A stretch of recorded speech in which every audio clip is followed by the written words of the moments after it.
Dr. Dre and Snoop Dogg kicked off the halftime show and showed some California love. Paying tribute to Tupac as well on the biggest stage of them all. I'm here to tell you guys all about it right now on IO. Smash that like button and let's get into it. What's happening, guys? It's your boy Jared Pepper Bronstein here, of course, repping the Eagles on Super Bowl Sunday. If you guys missed that epic halftime performance, not to worry, we got you covered here right now on IO. It all started with Dre rising from the depths of a row of white painted buildings while the tune for his hit The Next Episode started to ring through SoFi Stadium. It only took a few seconds for Snoop Dogg, who is also on the song, to join Dre and make the crowd go absolutely wild. However, the biggest surprise of their performance would definitely be the tribute they paid to Tupac Shakur. Both Dre and Snoop were born in California, and although Tupac was born on the East Coast in Harlem, New York, we all know he spent the majority of his career on the West Coast after signing with Death Row Records. So naturally, the two West Coast rappers were bound to show love to the late Tupac, whom they spent years collaborating with. More specifically, the song choice, California Love, was a Tupac song featuring Dre. However, given the circumstance that Tupac is no longer around, it seems Snoop took the reins. There was plenty of speculation that the Tupac hologram may make a return after its debut at Coachella back in 2012. However, it seems for whatever reason, they decided against it. Now, a huge surprise to many, myself included, was that Snoop was empty-handed the entire performance. Now, what do I mean by that? Well, if you know Snoop Dogg, you know exactly what I'm getting at. For those of you who don't know what I'm referring to, well, Snoop Dogg is quite a frequent smoker of those green cigarettes, if you get what I'm saying. He's smoky the marijuana. Don't we all? No, but seriously, quite shocking, especially in a place like LA where it's technically legal. Sporting the Rams colors, Snoop was wearing a blue jumpsuit with outlines of yellow. However, that was likely more so on brand with his affiliation to the Crips, which Snoop has always been a prominent supporter and member of. Not, you know, he says he's not, but he says he is. I don't really know.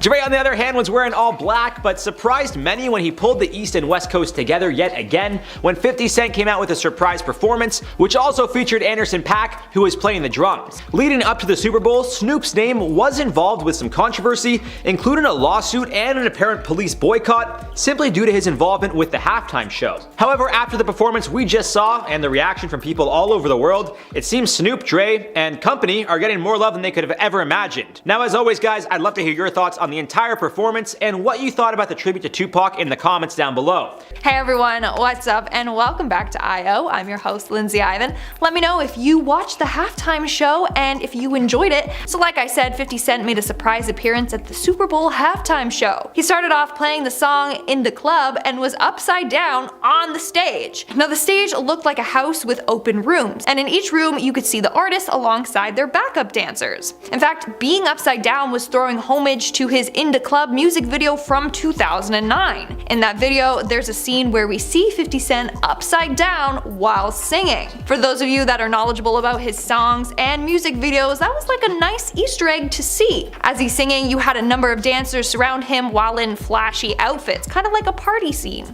As he was upside down for a brief period of time, you see the dancers around him right side up. And obviously, being upside down, the color was rushing to his face. And you knew that he was upside down because his chain was dangling in his face. But it was amazing that his vocals were the same. Like, that's talent, to be able to sing the same standing up as you would being upside down. Quickly though, he was right side out, but you know how it is when you go from being upside down to right side up, the blood was rushing to his face. That would make anyone dizzy. Plus, he had to continue singing and showing off his moves. For his performance, he was wearing a white tank top with black pants and a white headband, which is important because if you know his In the Club song, he wore that same white headband in the video. I personally just love Easter eggs. You know, if you know his history and his songs, then you would have picked up on this too. Let me know in the comments below if you did. After his performance, Mary J came on stage to sing Family Affair. Alright guys, that's all for today's video. Like I said, let me know in the comments below what your thoughts were on the halftime show. And Eminem threw things back for everybody at the Super Bowl halftime show when he performed one of his biggest hits, Lose Yourself, and he was surrounded by everybody wearing gray hoodies,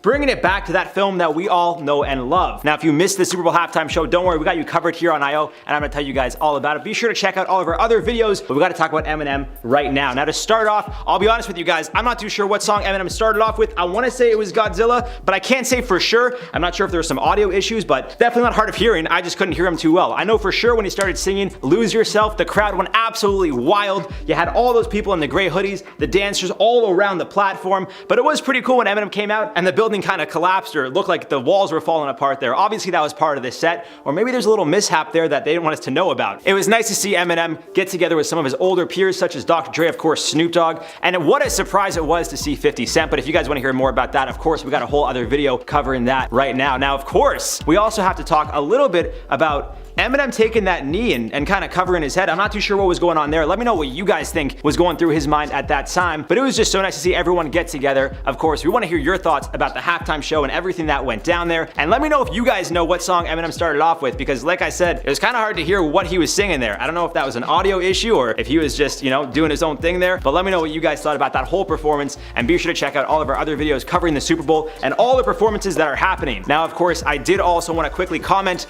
on our last video talking about Drake's epic bet of $1.3 million. Well, it seems he may be losing $500,000 now that Odell Beckham Jr. is injured. We'll see if he returns to the game, but if he doesn't, that could be a very costly injury for Drake. Kanye West is currently trending on Twitter after publishing a series of posts on his Instagram calling out Kim Kardashian and Pete Davidson on Super Bowl day. To trend over the Super Bowl is massive, and you'll understand why in a second. Later, he was spotted at the Super Bowl with his two kids covering his face. What's up with Kanye, and why is he hiding his face with a mask? Kanye West recently posted a series of images on his Instagram calling out Pete Davidson and Kim Kardashian. One of the posts features a photo of Pete Davidson and Machine Gun Kelly in their underwear fooling around. He captioned the photo, "No, you will never meet my children." On the second slide, it's a picture of his text conversation with Pete Davidson. Now, that photo is cut off, so we can't really make out the full text, but it seems like Pete is saying he will never get in the way of his kids and Kim, and how they go about raising their kids is none of his business. He ends the message saying that he hopes they can all be friends one day. So Pete is trying to be civil, and clearly Kanye is not. That same day, he posted a picture of Pete Davidson and called him a dickhead.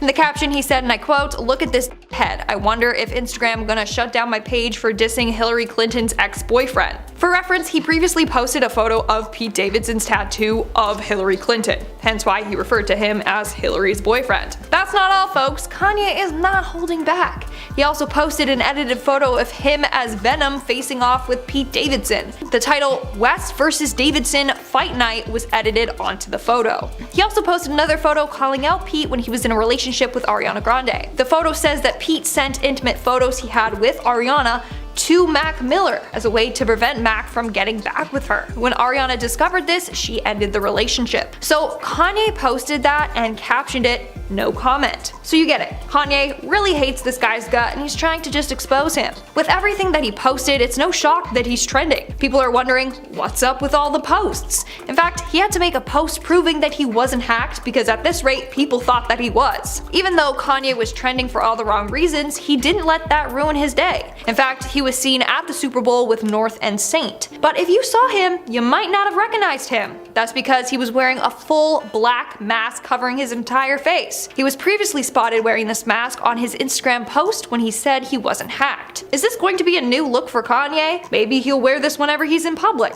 Who knows? I will say though, it seems like Kanye regrets his wardrobe choice. Judd Apatow was sitting near Kanye at the game and posted on Instagram a photo of Kanye wearing that mask and captioned it, and I quote, "I'm sitting near Kanye. He seems very hot and sweaty in the mask. I overheard him say, 'Man, I wish I didn't go with the mask today, but now that I'm in, I can't really bail on it. Do you think I could lose it at halftime? Seems like a logical place to make a change.' His friend said, 'No, you have to commit.' Then Kanye said, 'I wish we would have cut some more vents in this thing.' Then his pal said, 'I told you to go with the creepy contact lenses, but you didn't listen. You never listen, go Rams.'" Now, Judd is a comedian, so maybe this whole thing was a joke, or maybe Kanye really did have that conversation with his friend. In an update post, Judd revealed that Kanye eventually did take off the mask.